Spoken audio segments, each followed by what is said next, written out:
सिखाए, हम सभी को अनुग्रहित करे, हम सभी का मार्गदर्शन करे। माननीय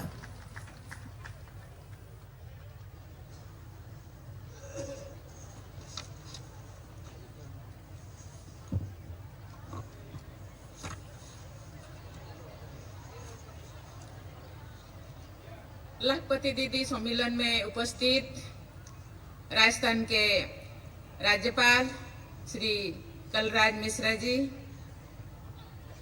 मुख्यमंत्री श्री भजनलाल शर्मा जी, श्री गजेंद्र सिंह शेखावत जी, केंद्रीय जल शक्ति मंत्री, श्री कैलाश चौधरी, केंद्रीय कृषि एवं कृषक कल्याण राज्य मंत्री, श्री छोटू सिंह भाटी, विधायक जैसलमेर, श्री महंत प्रतापपुरी महाराज, विधायक पोखरान, जनप्रतिनिधिगण, गणमान्य अतिथिगण, अधिकारीगण, मेरी प्यारे बहनों और बेटियां, सभी को नमस्कार, जुहार। पहले मैं सबको अनुरोध करना चाहती हूँ, ये बेटियों के लिए, बहनों के लिए जोरदार ताली हो जाए, क्योंकि मुझे बताया गया है, मैं भी जानती हूँ, राजस्थान ऐसे जगह है जहाँ दूर दूर गांव रहता है। और आज मैं अभिभूत हूँ, क्योंकि मुख्यमंत्री बनने के बाद मुख्यमंत्री ने मुझे मिलने के लिए आए थे। उस टाइम मेरा प्रोग्राम ऑलरेडी राजस्थान के लिए बन चुका था, तो उन्होंने बोले मैडम आपका प्रोग्राम हम लेना चाहते हैं और महिलाओं का प्रोग्राम, महिलाओं को हम इकट्ठा करने चाहते हैं, क्योंकि मुख्यमंत्री बनने के बाद महिलाओं का सहयोग, मैंने बहुत सहयोग मुझे मिला, इसीलिए उनको मैं अभिनंदन करना चाहती हूँ, उनको मैं धन्यवाद देना चाहती हूँ और कुछ ऐसे मैं अवार्ड करना चाहती हूँ, कुछ देना चाहती हूँ उनको। और आपका प्रोग्राम तो चाहिए। मैं आज देख के अभिभूत हूँ, मैं बहुत खुश हूँ, इतने तादाद में महिलाएं एक साथ राजस्थान में आए हैं, इसलिए मैं आपको बहुत बहुत धन्यवाद देना चाहती हूँ। गौरवमय परंपराओं की भूमि राजस्थान में आकर मुझे अत्यंत हर्ष का अनुभव हो रहा है। राजस्थान वीरता की परंपरा के साथ ही अपनी इंद्रधुनी संस्कृति, आध्यात्म, खान पान, वेशभूषा, लोक संगीत और नाटक, स्थानीय चित्रकला आदि के लिए भी प्रसिद्ध है। राजस्थानवासी पधारो हमारे देश की भावना से अतिथि सत्कार के लिए जाने जाते हैं। इस राज्य ने शांति, सद्भाव और भक्ति के अनेक आदर्श प्रस्तुत किए हैं, जिसमें गरीब नवाज, ख्वाजा मोइनुद्दीन चिश्ती, मीराबाई, पन्नादाई जैसे महान उदाहरण है। इस धरती को मैं नमन करती हूँ। स्वयं सहायता समूह द्वारा किए जाने वाले कार्य समाज के वंचित एवं पिछड़े वर्ग, खासकर महिलाओं को आश्रित होने की स्थिति से निकालकर स्वावलंबी बनाने में प्रभावी योगदान दे रहे हैं। इसीलिए इस कार्यक्रम को संबोधित करते हुए मुझे हार्दिक प्रसन्नता हो रही है।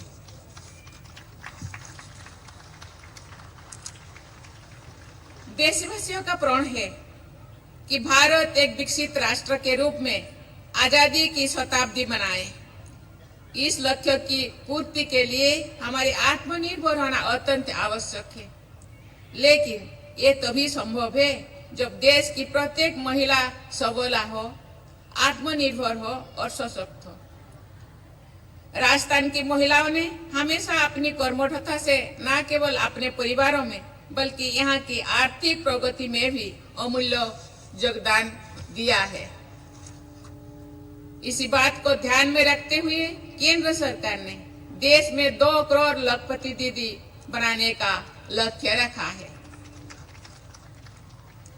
इसके अंतर्गत राजस्थान में 11 लाख से अधिक लखपति दीदी बनाने का लक्ष्य तय किया गया है। ये बहुत ही खुशी की बात है कि राजीविका, जिसका उद्देश्य राज्य की ग्रामीण महिलाओं का आर्थिक और सामाजिक सशक्तिकरण है, के द्वारा लगभग 3 लाख महिलाओं के लखपति दीदी की श्रेणी में लाया जा चुका है।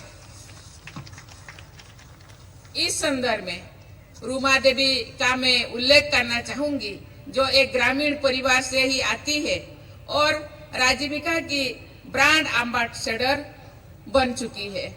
उनके लिए एक बड़ा ताली तो हो जाए। उन्होंने सेल्फ हेल्प ग्रुप्स के माध्यम से अनेक महिलाओं की आगे बढ़ने और स्वावलंबी बनने में मदद की है और अपनी प्रतिभा के बल पर देश का नाम दुनिया में रोशन कर रही है। देवियों और स्वजनों, महिला सशक्तिकरण अपने आप में महत्वपूर्ण है। महिला सशक्तिकरण और महिलाओं की वर्कफोर्स में समान भागीदारी सामाजिक और आर्थिक प्रगति में भी अहम योगदान देती है। कोई भी देश अपने 50% आबादी की उपेक्षा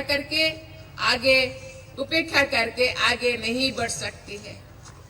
महत्वपूर्ण अंतर्राष्ट्रीय अध्ययन एवं आकलन ये रेखांकित करते हैं कि अगर वर्कफोर्स में महिलाओं की भागीदारी पुरुषों के बराबर हो तो भारत की जीडीपी में बहुत अधिक वृद्धि हो सकती है। हाल ही में राष्ट्रपति भवन में हर स्टोरी माय स्टोरी कार्यक्रम में बात करते हुए सुप्रसिद्ध समाज सेविका सुधा मूर्ति जी ने बताया था कि कैसे सामाजिक विरोध के बावजूद उन्होंने इंजीनियरिंग में अपना कैरियर बनाया। भारत का इतिहास ऐसे असंख्य उदाहरण से भरा हुआ है जहां महिलाओं ने समाज के निर्माण में अपना बहुमूल्य योगदान दिया है।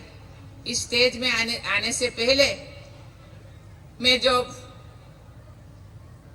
स्वयं सहायता बहनों का द्वारा यहाँ जो स्टॉल है वहां में एक से पूछा और महीने में या साल में क्या क्या कैसे और रोजगार करते हैं। मैं तो सुन के हैरान हूँ। कोई समूह ने बताया कि हम जो 3 साल में 100 करोड़ से ज्यादा उनका टर्नओवर है। कोई समूह ने बताया कि पर हेड 50,000 तक वो इनकम करते हैं। कोई ने बताया ने 15,000, 20,000, 30,000 तक महीने में हम इनकम करते हैं। ये बहुत बड़ी बात है। ये केवल परिवार के लिए नहीं, ये देश के लिए सहयोग है। देश को आगे बढ़ाने के लिए ये सहयोग है। इसीलिए महिला अबोला नहीं है, असबोला है। देश को आगे बढ़ाने के लिए ये इनका योगदान बहुत जरूरी है। इसीलिए माननीय प्रधानमंत्री जी को मैं धन्यवाद देना चाहती हूँ। महिला को आगे बढ़ाने के लिए हर तरीके के सहयोग उन्होंने दे रहे हैं।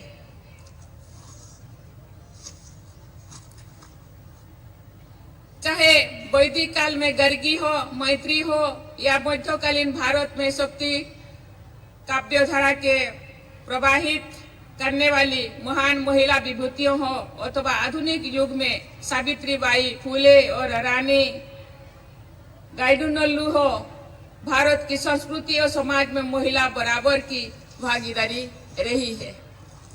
आज देश की महिलाएं इस परंपरा को आगे बढ़ा रही है। मुझे खुशी है कि इस राज्य की गुलाबो सोपेरा जो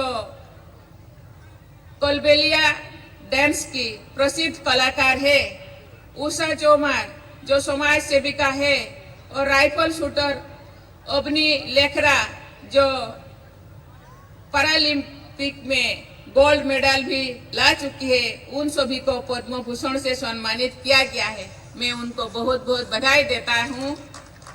मैं सबको अनुरोध करूँ उनके लिए आप थोड़ा ताली बजाइए।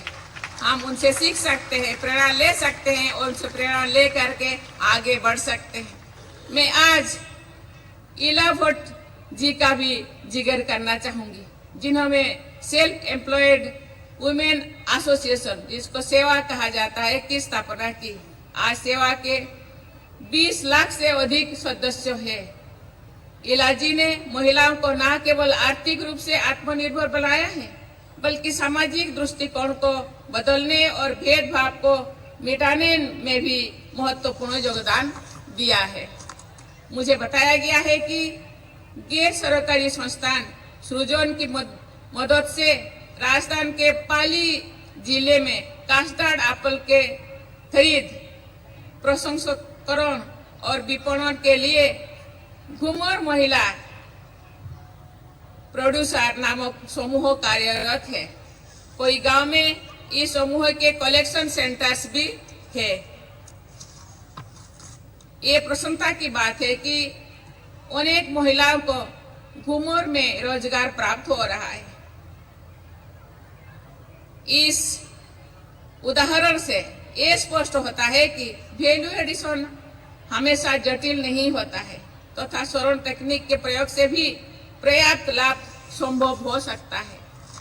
देवियों और स्वजनों, महिलाओं को अधिक आर्थिक स्वावलंबी, व्यक्तिगत स्वतंत्रता और राजनीतिक शक्ति प्राप्त हो, इस दिशा में भारत सरकार ये संभव प्रयास कर रहे हैं।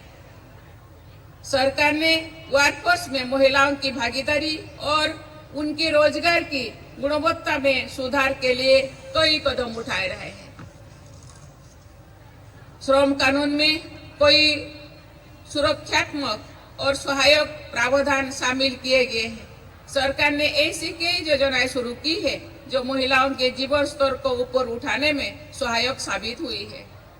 वर्किंग वुमेन हॉस्टल स्कीम कामकाजी महिलाओं को सुरक्षित और सुविधाजनक आवास प्रदान करने के उद्देश्य से कार्यान्वित की गई है।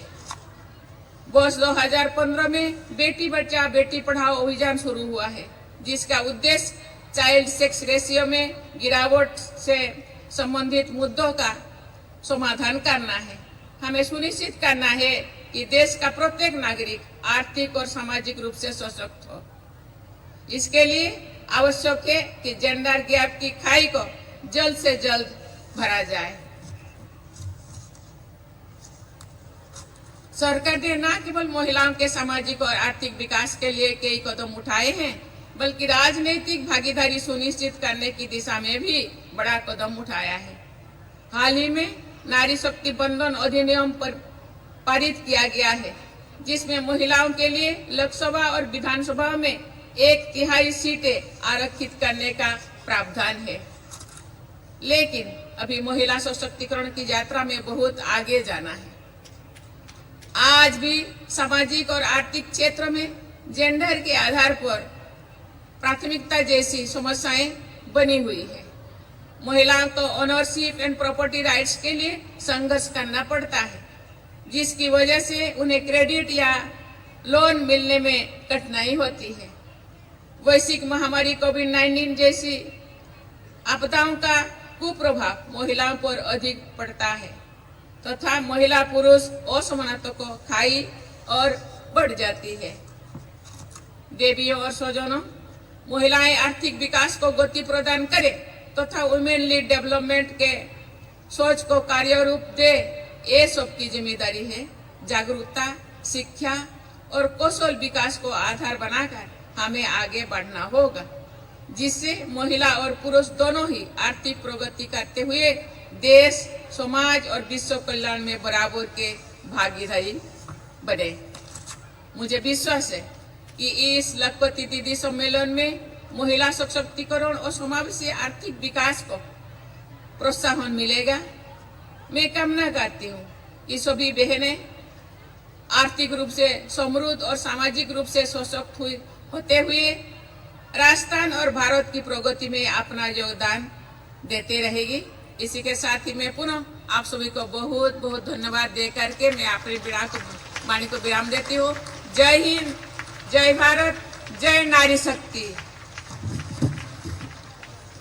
आपके पावन सानिध्य और उत्प्रेरक उद्बोधन के लिए बहुत बहुत आभार। हम कृतज्ञ हैं, उपकृत हैं और सभी से हमारा अनुरोध, कृपया सम्मान स्वरूप अपने स्थान पर खड़े हो जाएं।